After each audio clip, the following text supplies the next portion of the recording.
Hey friends, welcome to Bokeh, a podcast exploring the ever-blurring lines between the personal and business lives of professional photographers. This is your host, Nathan Holritz, and I'm happy that you can join me today in connecting with photographers and entrepreneurs as we discuss photography, business, and, oh yeah, that sometimes messy thing that we call life.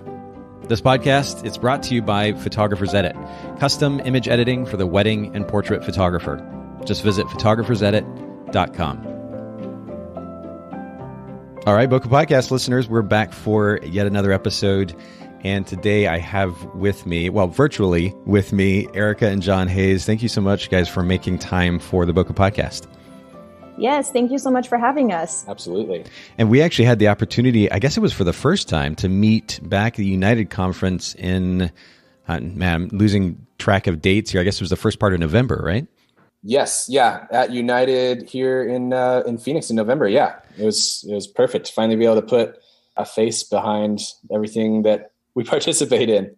Well, and I think I almost immediately asked if you guys wanted to be on the podcast. Your energy together, the energy that you exude is just absolutely amazing. And I hope that translates for our listeners during our conversation today.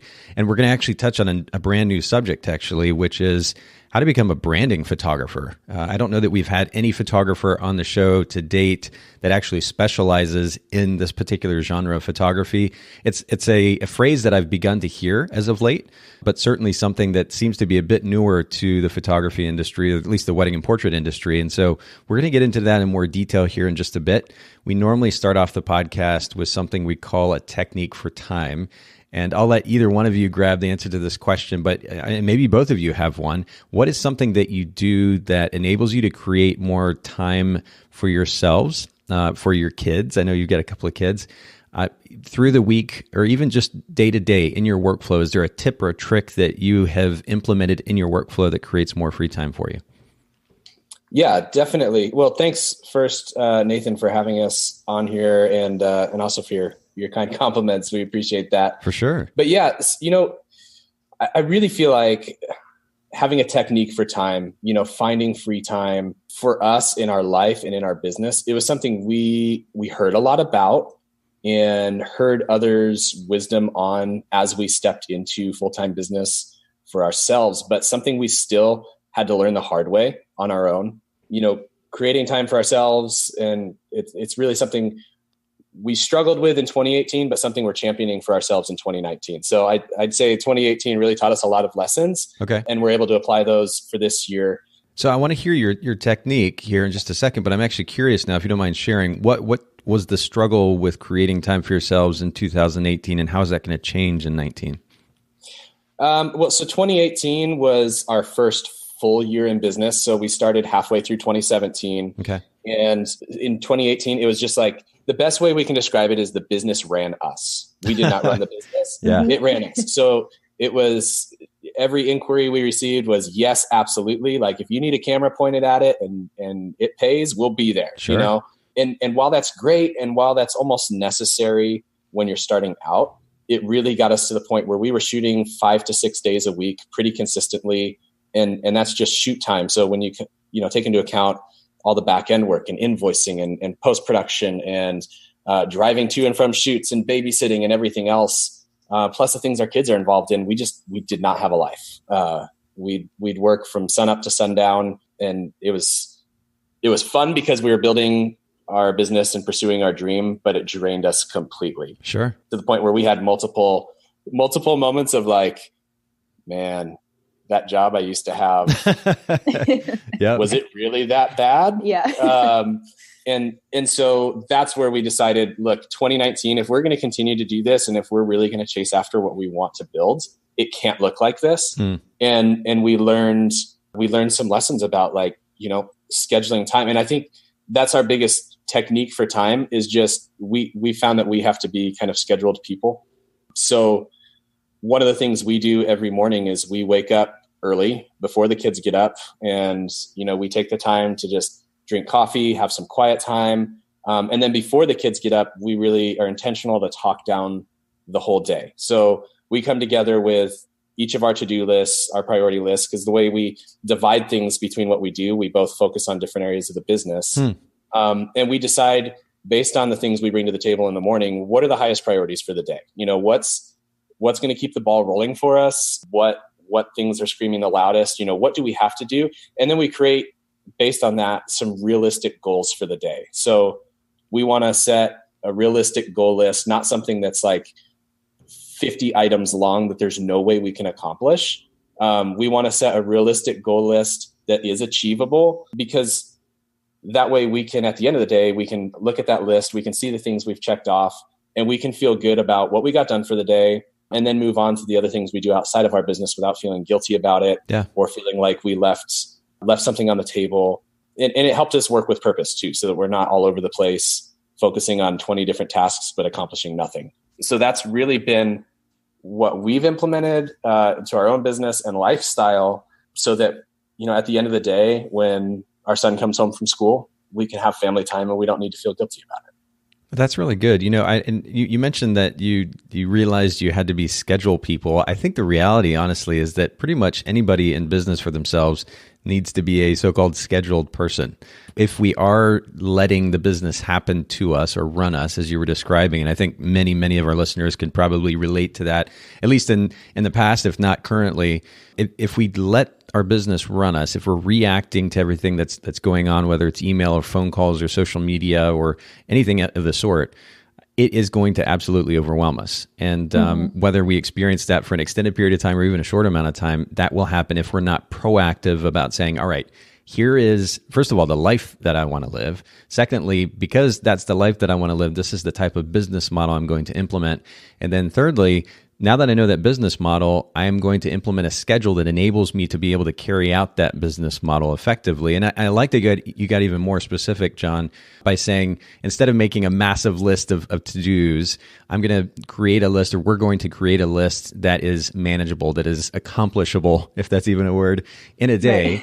And that way you're not overwhelmed. Because I know one of the things, and we've talked about this in the podcast before, one of the things that happens is when we make a list that's too long or too overwhelming, that are, 2 or 3 projects rather than actually 2 or 3 tasks, there is a significant difference.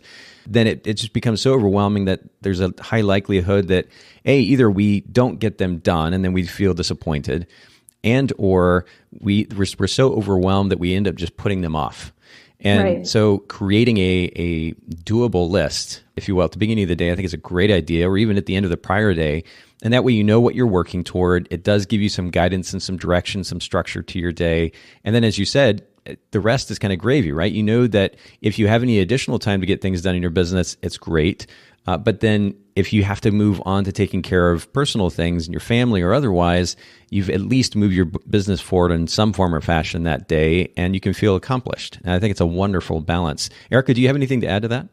Not too much. It just, like you said, making it to where we feel like we go into the day with being like, cool, I can get this done. That way, when we set out to do it, like we have a purpose and something we're focusing on. Yeah. And it just allows us just to have clarity in what we're doing, so we're not all over the place. Because I'm like what you said, if I feel overwhelmed, then I'm just the one who will just start scrolling, and I'll get lost in the scroll, and then I'll start clicking, and I'm like, cool, I didn't have to do any of it because it wasn't going to happen anyways. Right. That's just been the most successful thing for us, taking our huge, long to-do lists, consolidating it down.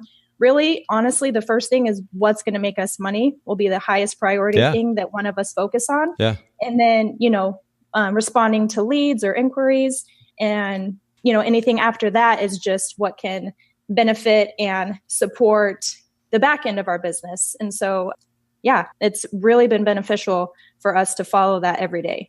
That's good.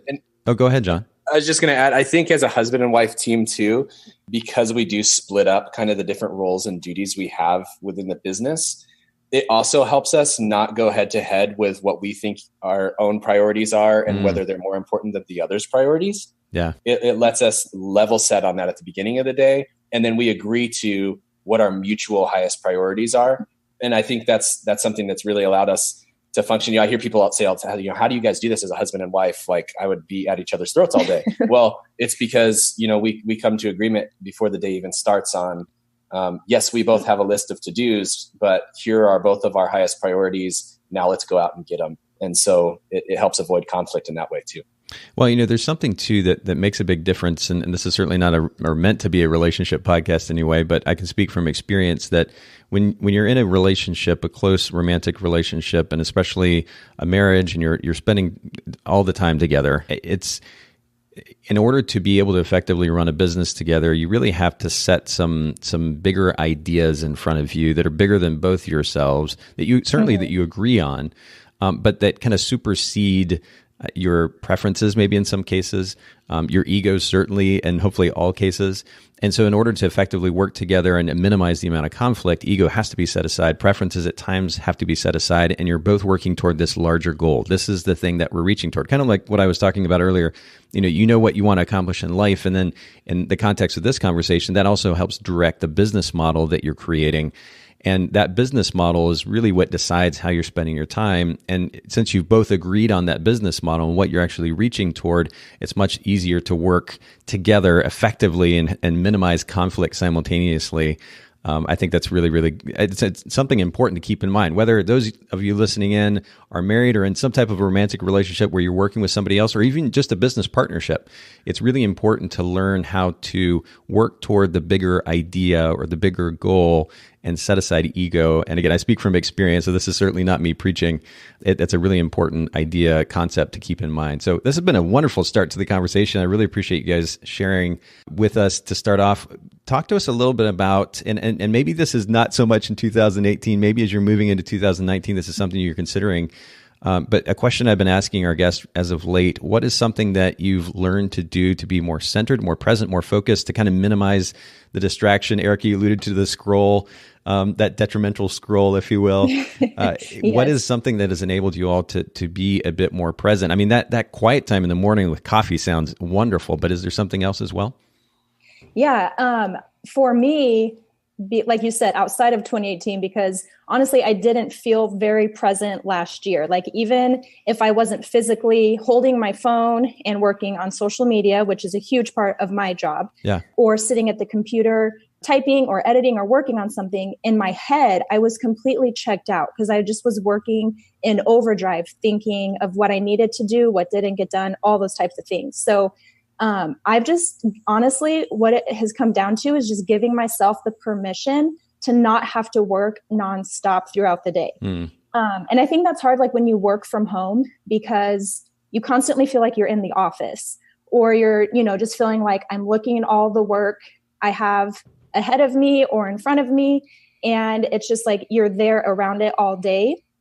And so it's hard to stop because you're like, oh, well, it's here. I can get it done. You don't technically like walk away from it. So I just had to let myself know, like, it's okay to sit down and turn on a show and sit with our daughter for, a little bit, or go play with her, or go for a walk and, take a break from work. So giving myself that permission just to have certain slots where they're dedicated to getting the work done.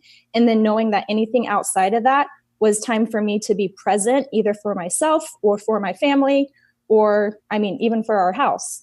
So that's how I see it, and how I challenge myself to go about giving myself that time. That's really good. Something that also came to mind too, and again, I speak from experience, but the other thing that can cause us to constantly go back to work, whether that's on our phone or our laptop or otherwise, is, especially in starting a new business or maybe going in a new direction with a business, is fear, right? We're afraid of, it's really almost FOMO, fear of missing out on the potential of booking a new client.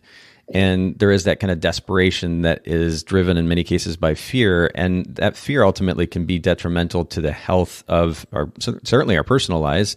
And then in some cases, even our business. The idea that we run our business motivated by fear, it's just not a great place to be. So that is really almost a whole separate conversation in and of itself. But understanding the direction that you're going is helpful, as we've already talked about, but then also implementing or putting in place, coming up with actually a plan initially, and a structure for how you're going to reach those goals, and then beginning to systematically implement that plan, understanding that spending an extra 15, 20 minutes or 30 minutes or even an hour a day isn't going to make as big a difference as we might kind of build up in our mind, that it is okay and in fact good to take time off, especially for the sake of our own personal health, for the health of our relationships. I think that's really important to keep in mind as well. Jon, do you want to add anything to that? Yeah, I think for me, it really comes back to what we talked about finding free time, like without being intentional, kind of like how Erica just mentioned with having different blocks of time or different sections of time for different tasks throughout the day. If I'm not intentional, my mind just wanders and goes crazy. So, I remember specifically times where my son's home from school and I'm supposed to be sitting and playing Legos, and I'm sitting there just checked out thinking of, oh, this didn't get done. And like you said, some fear creeps in there too of, am I missing out on this? Or we didn't hear back from this client yet. They must hate us. All these different thoughts that come into your head. And so then everything just gets cloudy and hard to focus, period. It really works against you. So being intentional about the goals for the day, like we talked about, and also knowing too, like we don't have to jump every time our phone dings with an email. Yeah. I think that was a huge thing that we learned last year too.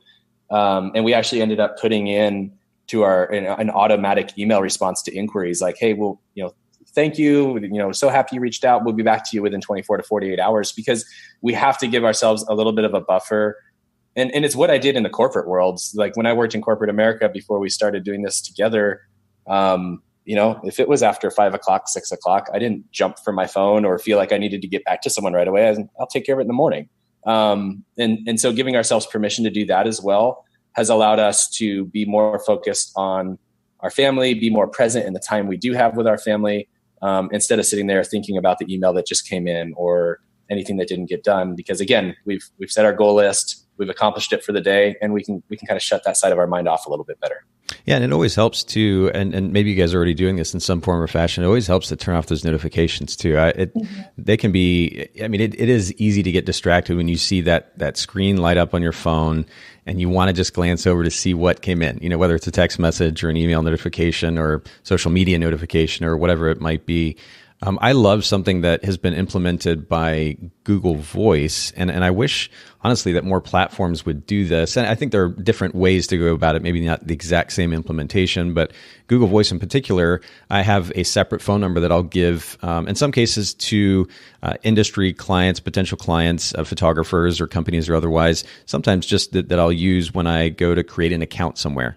But that particular number, I can actually designate the time frame during which that somebody is allowed to actually reach out to me. Otherwise, it's going to go to voicemail if they try to call me. And so you can actually designate the hours during which people can connect with you via that phone number. And it would be nice to be able to put that kind of schedule in place a little bit more proactively on different platforms. But turning notifications off certainly makes a big deal. Ultimately, though, Jon, as you pointed out, being intentional on what you're doing in the moment and focusing on just that thing, though it can be difficult at times, no doubt, I can certainly relate to that. That is really, really important. So again, I appreciate you both sharing on that. Let's go to a kind of a different question and a different direction here. I'm curious what the most impactful book has been for each of you, if you don't mind sharing. I'd say the most impactful book for both of us would have to be the same book. So I'll answer this for both of us. But it's Total Money Makeover by Dave Ramsey. Okay. When I was still working in corporate USA and before it was even a thought of mine to do anything with photography, I started listening to Dave Ramsey on the radio and really became inspired hearing all these people do these debt-free screams. And it was strangely emotional, like hearing people come on and say, I had $150,000 in debt and I paid it all off in 2 years and I'm debt free. And then they'd scream and I'm like, wow, that's cool. That's really cool. And so based on that, kind of got inspired and got the book and read it. And it inspired us years ago to start paying off petty debts that we had accumulated as young, naive newlyweds. We're like, hey, we need a couch and TV and it's 0%. Why not? And then we realized like we've got all these small debts we're carrying around. And really, I think the reason it's such an impactful book for us and we can look to it and say like this made a huge impact on our lives is it changed our thinking about money in general, but also looking back, if we wouldn't have been inspired to pay off those debts and student loans and vehicles and the things the way we did, there is no possible way we would have had the financial freedom to make the leap to full-time business as soon as we did. Yeah. We got to the point where we had no debt and we were able to save. And, when that dream was in both of our hearts and we both felt like it was the time, we were ready and financially able to say goodbye to, my comfortable, consistent income and move across the country and start our business from scratch. Wow. And so if we wouldn't have instilled those principles in our own life and done that, I don't even know if we'd be here doing what we're doing today, quite honestly. So it's really more than just a set of principles for us that were outlined in his book. It was really a roadmap for success in our own life, but also in our business before we even knew we'd be business owners. Yeah, I think just to piggyback off of that, it's definitely one of the main foundations that we built going into full-time business off of, because like Jon said, we wouldn't have been able to otherwise. And a lot of people will ask us like, gosh, how did you make that leap? And that was one of the foundations that we built underneath us, was to become debt-free. And I don't think we would have had the inspiration to do it without the impact of that book. Yeah. And there's something, we'll make sure to link to that book in the show notes. I'm sure some of our listeners at least have heard of that book before. Dave is quite a popular guy around the country, but one of the things that comes to mind when I hear you all describing your experience with these principles is the notion, again, of proactivity, and in this case, of course, with finances. And I've mentioned this in the podcast a number of times before, but for me personally, fear of money and all the responsibility associated with it was actually quite detrimental to me for quite some time when it came to running a business, being an entrepreneur, and ultimately managing my own personal finances effectively. That fear caused a lot of issue. That fear, of course, generated a reactive behavioral pattern when it came to my finances, and again, was extremely detrimental. So the idea that you proactively go after, in this case, debt, take care of that debt, and then begin saving, and now have the freedom, the flexibility because of the proactivity in dealing with your finances, is a wonderful lesson. Whether our listeners specifically implement Dave's principles or not, this notion of proactivity with finances as business owners, it's an absolute must. You just have to do it. And it is going to create that freedom, that flexibility, and ultimately that peace of mind that we also desperately crave anyway. I think it's just really, really great. It's a good reminder. It's good advice. And again, we'll link to that book in the show notes. For those of you listening in, do take advantage of the show notes. Haley does a wonderful job. Haley helps produce our podcast, the Bokeh Podcast, and she puts together show notes for each episode. If you just go to bokehpodcast.com, BOKEH podcast.com, you can check out the links and resources there in the show notes. Let's talk about your photography business. And you actually already alluded to this. You said that your first full-time year was just this past year, correct? 2018? Yes, that was our first full-time year. Okay, so talk to us a little bit about the backstory and how you got started. Yeah, so I have been a photographer for the last 7 years. I started right after we had our son. I knew I always wanted to be a stay-at-home mom, but we also had like the best baby who just napped all the time. I mean, he would just sleep all day. And so I just told Jon, I'm like, I'm at home and, getting to do this that I absolutely love, but I kind of also just want to have like a creative outlet, just something where I feel like, I'm pouring my mind and thoughts and ideas and creativity into. And so he and my parents got me a camera for Christmas, and I literally just started asking friends to please be guinea pigs and put up with me, like pushing buttons and turning dials and just trying to figure out my camera. And they were gracious enough to do it with me. And then just it trickled into people asking me and people like wanting to hire me for this and for that. And so that's how it started for myself. I built it up to where I was shooting weddings and second shooting weddings. And then we moved to Washington for just 2 years, Washington State. And when we got there, I was like, okay, this is going to be my best excuse to just stop, because it was getting to the point where it was a lot for me to do. And then the business side of it was just always super intimidating to me and just felt like too much to take on by myself. Yeah. So I got up there and I was like, cool, like I'm out of Arizona and nobody here knows that I do this. So this is perfect. I don't have to, I don't have to continue if I don't want to.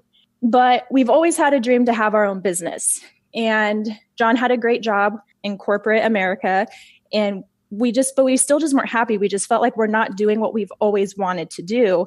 And we would just sit and brainstorm like, okay, what kind of business could we create? Like, what can we do? What are all the different ideas that, we've talked about in the past? And just out of nowhere, I was like, Jon, I have a business, I've built a photography business. And I'm like, I've seen it modeled so well with other husband and wife teams. And I'm like, why don't we do this together? Yeah. And that's when I was like, I sell tractors for a living. Okay. You want me to take pictures? Yeah. Yeah. That'd be a pretty big switch, huh? Yeah. So I didn't have to convince too much, only because again, it was more of a dream for us to have our own business together. Than it was a fear for him to like be behind a camera. It was like he was willing to do that just for the sake of us trying to build a business and work for ourselves. That was like always our goal. So 3.5 years ago, I would say it was, that Jon started shooting with me after we did a workshop, an in-person workshop together.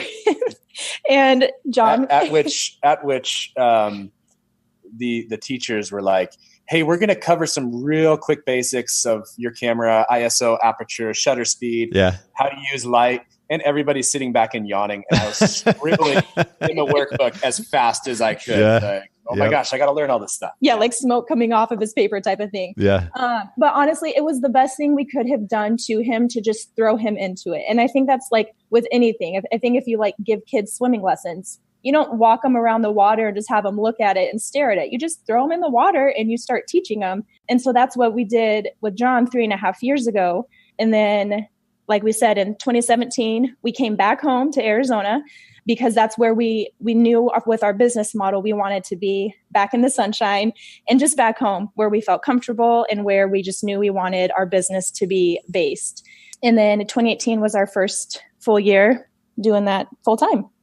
Well, I have to go back to, a comment that you made just a second ago, and it's a reflection of what you said earlier as well, this idea of just jumping in and going for it. There is something, in fact, a significant amount to be said about planning and structure and systems and implementation of that structure and those systems and setting goals and so forth. But at some point, you just got to go for it. And the wonderful thing about, especially the photography industry, especially for those listening in, if you're curious, like, hey, when do I actually go for it? When can I, quote, be a professional photographer? Many times it just takes shooting. You just start taking pictures. And as you pointed out, Erica, let your friends know that you're available to capture family portraits for them or headshots for them, or just take pictures of their family when they're hanging out at the park, whatever it might be. Just start shooting and let your friends and family members see those images. Of course, we have the wonderful at times wonderful anyway, platform called Facebook that enables, and Instagram that enables us to be able to easily share images. People begin to see that work, and there's massive opportunity there for us as photographers. Sometimes you just got to go for it. And I also love, Jon, that you just jumped in, dove in head first, and as those people were yawning around you, you're taking notes furiously. That's a great picture. It also reminds me, I just took my son out yesterday driving. He hasn't quite gotten his license yet. He has his permit. And he actually hadn't driven for quite some time, so he was feeling really rusty. But we didn't take it easy. We went out there. We got in the roads. We got into the traffic. We were on this really narrow, winding road going down this mountain, and things got a little bit tense at times. But sometimes you just have to go for it. And what you learn during those intense times actually can be quite compelling. Our minds are in this heightened state when you're forced to take on a challenging task. And what you learn from that can be potentially even more powerful than what you would learn in a much more relaxed environment. So I love that you guys just went for it. But I'm curious, through this process, and I love this story. It's an interesting story, actually. But what has been one of the most impactful lessons that you've learned as business owners so far? Maybe if you could sum that up in about 15 seconds. Yeah. This question, it is a hands down and the same answer for both of us, because starting a business is hard.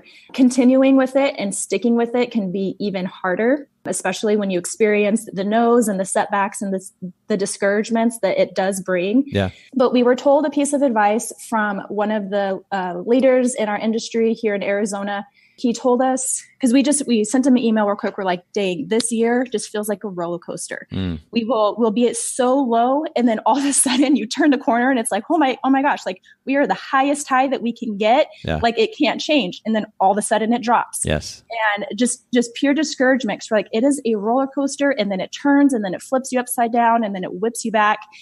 And what he said has stuck with us. I think every day at some point I think about it, because he said, the only people who get hurt on a roller coaster are the ones who get off too early. And when he said that, we just looked at each other and we were like, okay, like we're not done. we're not getting off this roller coaster, no matter how bad or dizzy or, sick it's making us. Like we are in it. And even when it's tough, even when it's hard, you just got to stick through it and not get off too early, because, the next highest high that just takes you off could just be around the corner. So that's the best piece of advice that we've given, and the biggest lesson that we've learned in our business so far. I love it. That sums it up beautifully.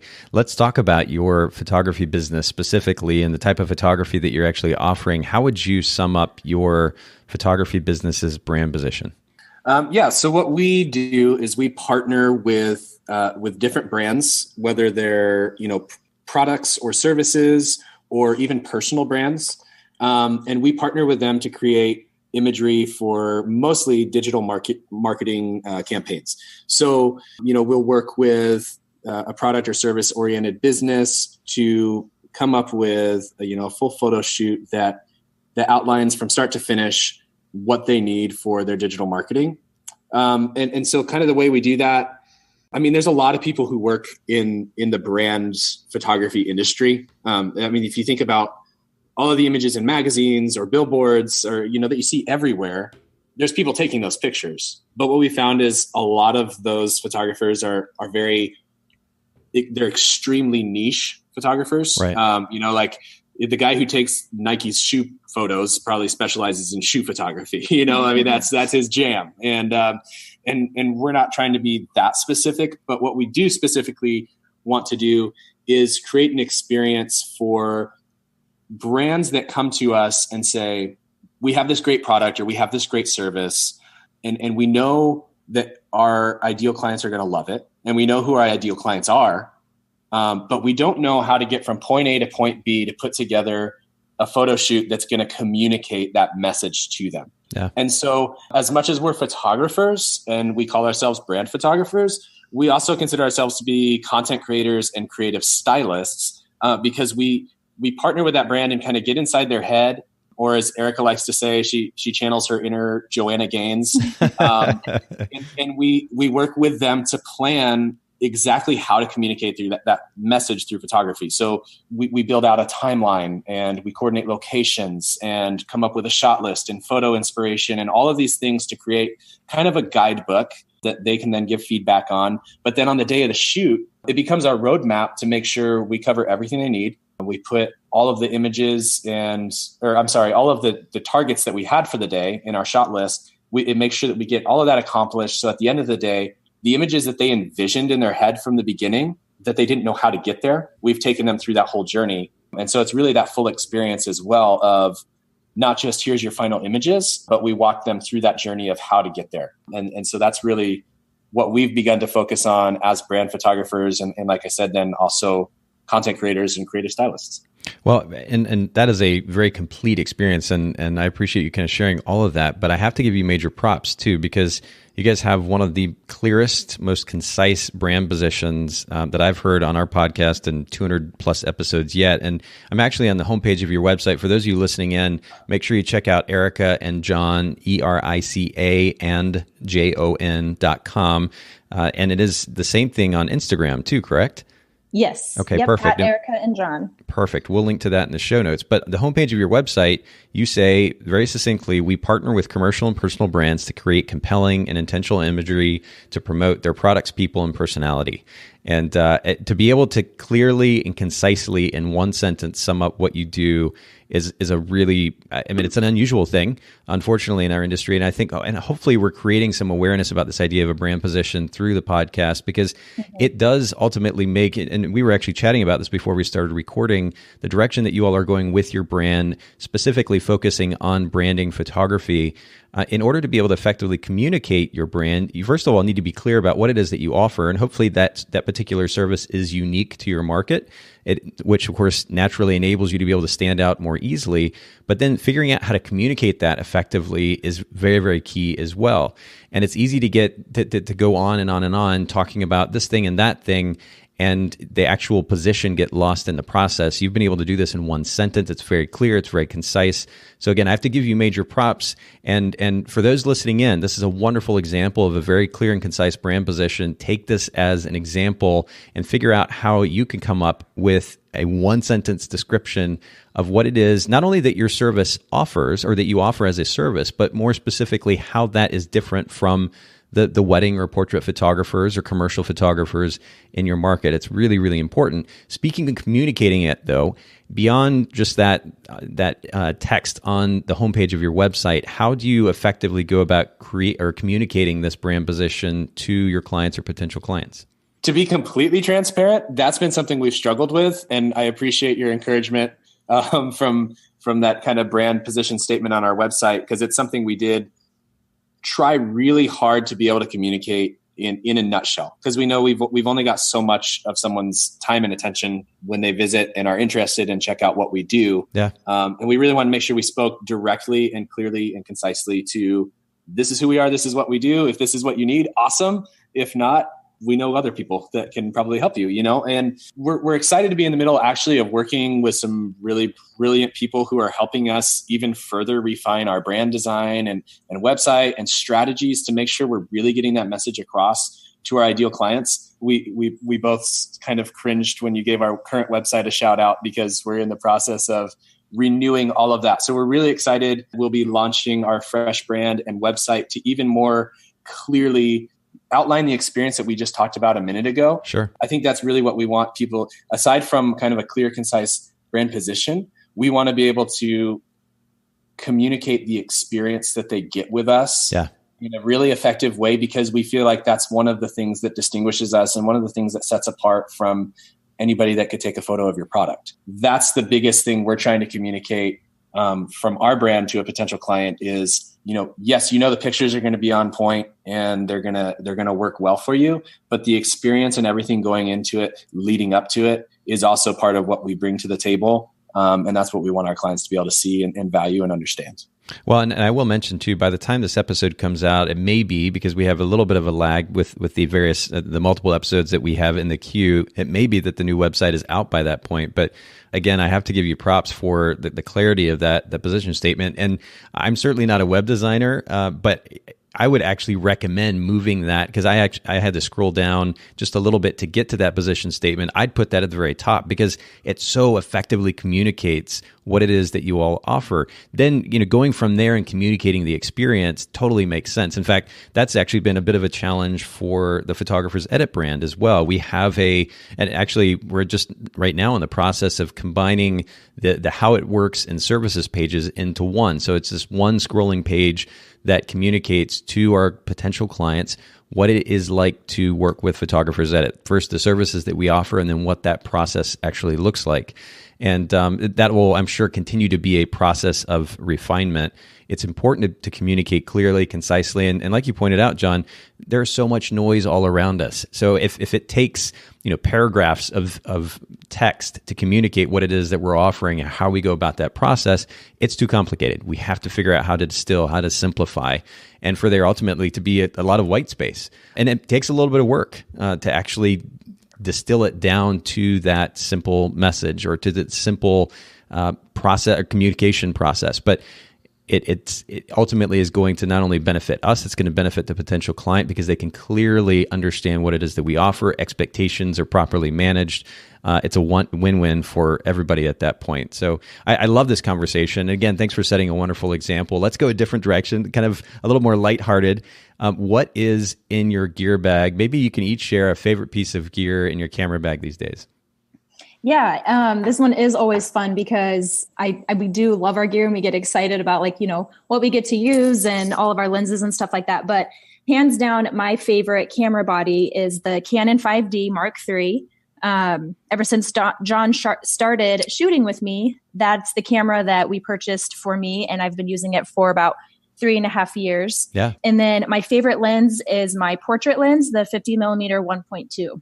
For me, my favorite lens, hands down, when I have the opportunity to use it. So when we're doing more kind of lifestyle tilted branding photography, like showing a product in use, out in the wild, if you will, is the 70-200. I don't know if it's because it's so big and heavy, it just makes me feel like a boss. Or I think there's actually a recent picture of you with one on your Instagram yes, profile. There is. Yeah. But I just love that lens. Honestly, I think my favorite thing about it is, so Erica usually runs lead for us. And so as her second, it gives me a ton of flexibility to be able to work with different compositions and work around her and get the types of shots we need without interfering with what she's doing. So hands down, my favorite.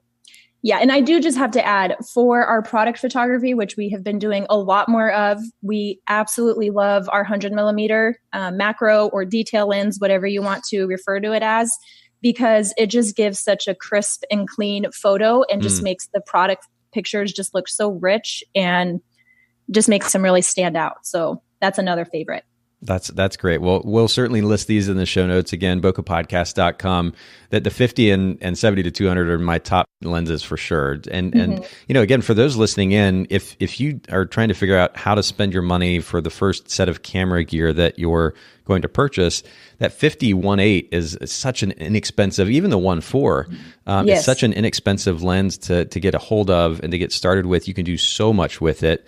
And I really can't recommend that enough. A really, really great lens. Let's get on to kind of our primary topic for today. And we're going to be talking specifically about branding photography. Again, this is unique to the podcast. I think we've mentioned it a little bit in passing in previous episodes, but we've certainly never focused exclusively on it. And this is you all's specialty. And I know that we were chatting before the podcast started. You said that even more so going into 2019, you're going to be focusing on this. But how did you even get into this side of the photography industry to begin with? What enabled that move? What encouraged that decision to specialize specifically in branding photography?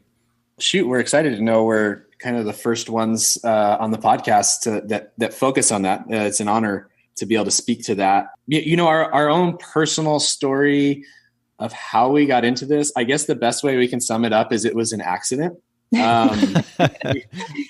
We like we were talking about earlier when we were talking about, just going in full force, without any hesitation, just jumping straight in. That best describes exactly what we did when we started shooting. I mean, we shot real estate, high school seniors, maternity sessions, couples, weddings, family sessions. I mean, you name it. Yeah. We shot it because, like I said, if it needed a camera lens put in front of it, we would be there.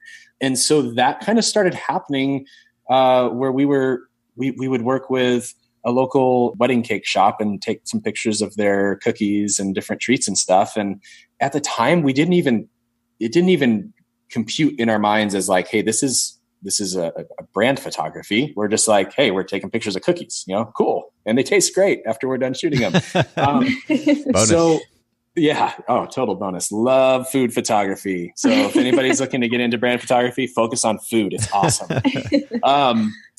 But yeah, we didn't think of it like, oh, hey, we're doing branding photography. But over time, we started doing more and more of this kind of work. And we eventually looked at each other and we're like, we have a ton of work we're doing that we're not showing anybody. Yeah, we're hiding it. Yeah, we're hiding it. We're not putting it out there on social media or on our website because our business focus at the time was we wanted to be wedding photographers. And we're like, putting putting spaghetti and meatballs on our Instagram isn't going to attract the type of, well, maybe it would attract the type of bride we wanted. I don't know. Who doesn't love spaghetti and meatballs? But, that wasn't going to attract our ideal client at the time. But then we started to look more beyond just like, what are we not showing that we're shooting? We started to look at the financial side of it and the revenue. And we realized, whoa, wait a second. We're calling ourselves wedding photographers, and this is what we're pursuing. This is what we're branded as. But more than 50% of our business is what we would probably classify as working with businesses. That's strange. Yeah. And so as we began to wrestle with that idea and look at the revenue stream and what we were booking and seeing that we were attracting more and more and more of that type of work, it really became just a matter of listening to what the market was telling us and slowly but surely kind of gaining the courage to abandon a business model we had started out with and were, wrapped up with to focus on where the market was leading us. And that led to our focus on branding photography. Now, there are a couple of things I want to note here. First of all, your attention to numbers. Again, we need to emphasize the significance of this. And we've mentioned it on the podcast before, but if you are running a photography business and you're not using accounting software that enables you to be able to see where your revenue is coming from and make intelligent business decisions, just like you described, Jon, you're missing out. So if you don't have something set up now, go set up a QuickBooks Online account and begin tracking those numbers, because the idea that we're hoping or wishing that our business is going to succeed and doing so with a bunch of guesses here and there, it's just not an effective way to go about running a business, at least for the long term. And so I love that you point out that you looked at that revenue stream, you figured out that there was such a significant amount of revenue coming from this particular segment of your business that it made sense to begin to focus there. I think that's great. I think the other thing too about this conversation with regards to branding photography is, and the reason why it's, first of all, you've had the opportunity to be able to spend more and more time in it and to actually make a living from it, but that also our listeners have an opportunity to potentially get into this particular segment of the market, is that more and more personal and small brands are trying to create a presence online, and those brands need images. And so it makes sense, like you pointed out, Jon, there have been plenty of photographers over the last decades that have been photographing for brands. That idea is not a new thing, but the idea that you have small brands or individuals who need imagery to represent their brand, particularly for social media, is a newer thing. And I think that's why there is, or one of the biggest reasons why there is such an opportunity right now in this realm. So let's talk nitty gritty. Let's talk practical. Will you all share key elements of good branding photography and maybe a little bit more detail about how you actually implement these important elements, these ideas in your photographic work? Yeah. So I would say one of the top key elements that we use with working with any brand, whether it's a personal brand or a product brand, is just to focus on the product and or service and what they're trying to sell. So in every photo, it's just like keeping the attention on the product or the brand and not distracting from it.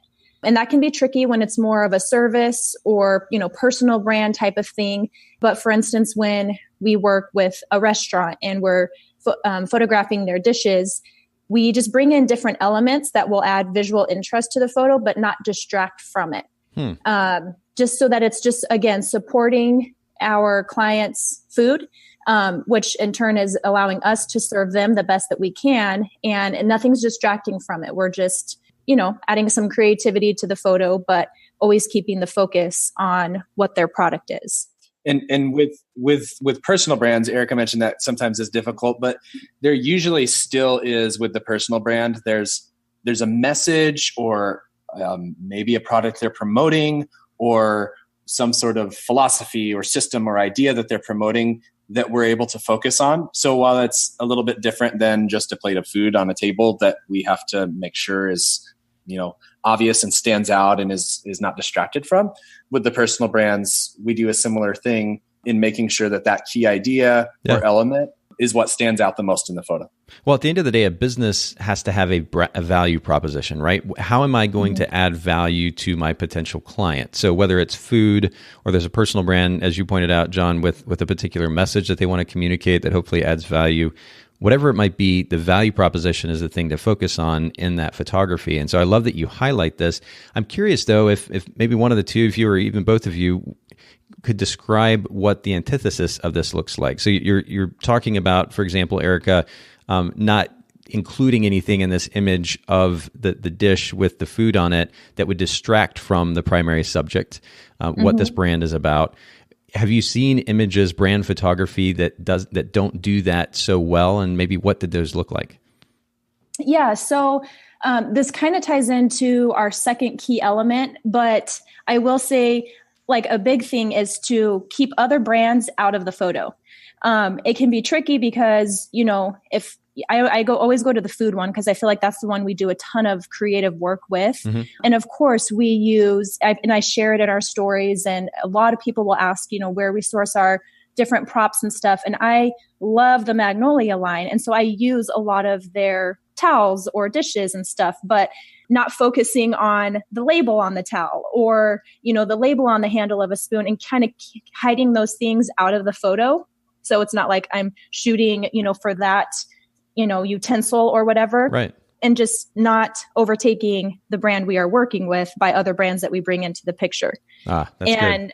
Yeah, and just keeping, like I said, our second key element is just less is more, not overdoing it. Because, sometimes there's a right way to have a table setting and it looks so pretty and there's so much on the table, and, it kind of pulls in like the idea of a family gathering at the table and whatnot. But we like to keep it simple. And sometimes, when we're styling out a photo, if we just feel like it's not working, we pull stuff out and then all of a sudden it comes together. Less is more is just, I can't speak to that enough. Yeah. And I would have to say too, I'm actually on your Instagram page right now and just kind of scrolling, and this is really, you practice what you preach. I mean, your Instagram feed is a reflection of this. There is a lot of white, and I don't feel, some feeds you go to and they're quote dark and moody or quote light and airy, and you feel like it's just a trend that is being followed. But in this case, there's a lot of white space in one form or another, but you're doing exactly what you're suggesting here. Less is more. White space then helps encourage emphasis on the subject at hand. So for those of you listening in, again, go to Instagram.com/Erica and Jon, or of course just at Erica and Jon on Instagram, and make sure you take a look at their work, because it is a wonderful example of this. Well, thank you. I appreciate that. If I can add one more thing kind of sure. on what you said to what would the antithesis of focusing on the product look like. Yeah. I think another thing that's a key, and you kind of just hit on it with white space and what we talked about with less is more, but also focusing on the colors. Mm-hmm. If we're shooting a pasta dish, again, going back to food, I guess we're hungry. We keep talking about food. It's close to lunch. But if we're shooting a pasta dish and we know that we want to bring in some fresh elements and raw ingredients that went into that dish because the brand wants to communicate fresh, farm to table kind of a vibe. We know that pasta with red sauce is going to have really warm colors to it. We got like an orangish color, yellow noodle and red sauce and a meatball. Well, we're not going to want to put that on and around other colors that are going to pull so much of that same color, because then the dish is just going to get lost. So that's another way to really focus on the product, is considering the colors and making sure there aren't colors around the product that you're supposed to be focusing on that will pull your eye or your attention away from the product and onto the background. So that would be another key way to focus on the product, is just focusing on what else you have in the frame and making sure that that product is what sticks out and the first thing your eye is drawn to. Oh, that's really good. Okay, cool. So the focus, of course, being on what is being sold, less is more, attention to detail when it comes to the colors, that they don't distract from what is being sold. And then do you have another one to add to that, Erica? Yeah. So this one was a little bit tricky for us in the beginning. And again, I think it's because we came from the shift of, selling or marketing ourselves as wedding photographers. For us in Arizona, of course, because we have so much sunshine, it's all light and bright and airy. A lot of styles that we see, and that's a personal style that we love. But with branding photography, we had to learn that we have to understand our brand's image. And so, it's important to make sure that you feel like you're a good fit for the image style that they're wanting to shoot for, or that you can at least adapt to it. For instance, we had the opportunity to work with the Chicago White Sox for the first time last year during spring training. And to be quite honest, they have a lot of black in their products and apparel. Well, Chicago's a moody city. I mean, come on, it's cloudy. I mean, right now they've got snow. Yeah. And then, the deep navy and deep red. And at the time I was like, well, oh my gosh, like how is this going to tie into pretty pastels and lace and, white and bright? And we delivered some photos that I definitely would not say match their brand. And when we saw them used a couple times, we noticed they were filtered or just taken down a little bit in the exposure just so that it matched their own personal feed. And when I saw that, I was like, Jon, I have to be okay to deliver exactly what they need. And there's nothing wrong with that. It's not the style of my house or, necessarily the type of photos that we take of ourselves. But when you're working with a brand, you really have to understand what it is they're trying to deliver and market for their business and be willing to adapt to that when it comes to shooting. And then kind of even in your editing, if, you need to make adjustments based on what you normally do. Yeah. And we can still stay true to what we do and who we are as photographers when we do that. It doesn't mean you won't scroll through our feed and find something that's, super, super dark and moody per se, but making some slight adjustments to make sure that we match, again, their brand image. The second time we shot for them, we actually went to Chicago and shot at Guaranteed Rate Field. And we made sure to shoot a little bit darker than we normally would. And in our post-production, we maybe left a little bit more blacks in our edits. And when they used those photos, they didn't touch them, right? They posted them straight. It's like, hey, this matches our brand. This is perfect. And so, I think sometimes as photographers, we get caught up in our final image style being like, that's what defines us. But I think what we're trying to build and what we're trying to emphasize to our clients too is, yes, you're going to get a great final photo. But it's also, again, the experience of working with us and everything else that we can bring to add value is just as important as what that final photo looks like. And as long as they have the confidence that the photo is going to look great, and then further confidence that we can make some tweaks to match their brand style, it's really been what I think it was a big lesson for us in that sense, in that example, and something that we realized, it's okay to adapt a little bit to make sure that we're really serving the client well at the end of the day. Yeah. Well, and if you go to, again, for those of you listening, and if you look at Erica and Jon's Instagram feed, it's very consistent. And there's really no reason why, even in those shoots that you're going to have to tweak your style a little bit, that you can't still grab a few images. They're going to fit that Instagram feed, tie those in, and then provide the rest of the images to fit the client's needs. But what I wrote down here was brand image over style. And I love that you guys are emphasizing this because, again, in our industry, there is a tendency to get overly concerned and focus on a so-called editing style. And to be clear, photographers edit. This is what we specialize in because we know it's important to photographers, but we have to keep some perspective when it comes to the conversation about this and realize that ultimately it is about serving the client. Do demonstrate or display rather what it is that you prefer to shoot, but it is a preference in the end. And at the end of the day, our focus should be on serving the client, taking care of the client, and that will pay off not only in the short term, but in the long run as well. And so I love that you emphasize that. This has been a really wonderful conversation. You guys are great conversationalists, and you've made my job really easy. But I'd love for you to go ahead and just share where our listeners one more time can find you online so they can follow what you're doing. And especially with this new website coming out too, it's going to be really exciting to see what you do with your branding and your positioning on the new site. But do share where they can find you. Yeah, well, thanks a lot. It's been a lot of fun to talk with you too. And where all you listeners can find us is on Facebook. We are at Erica and Jon Photography, and it is ERICAAND spelled out for and then Jon is just JON. He doesn't have an H in his name. I'm that guy. On Instagram, it's at Erica and Jon, and our website is ericaandjon.com. Perfect. So pretty consistent, nothing too tricky. That's great. Plain and simple. And we'll make sure to link to those in the show notes. But again, thank you guys both, Erica and Jon, for making time for the Bokeh Podcast today. Absolutely. Yeah. Thank you so much for having us. Yes, thank you. Thanks so much for listening to the Bokeh Podcast today. Will you let us know what you think by leaving a review of the podcast in iTunes or maybe in the Apple Podcast app? And I'd love to hear from you personally with your thoughts about the podcast, maybe suggestions about future topics and guests for the show.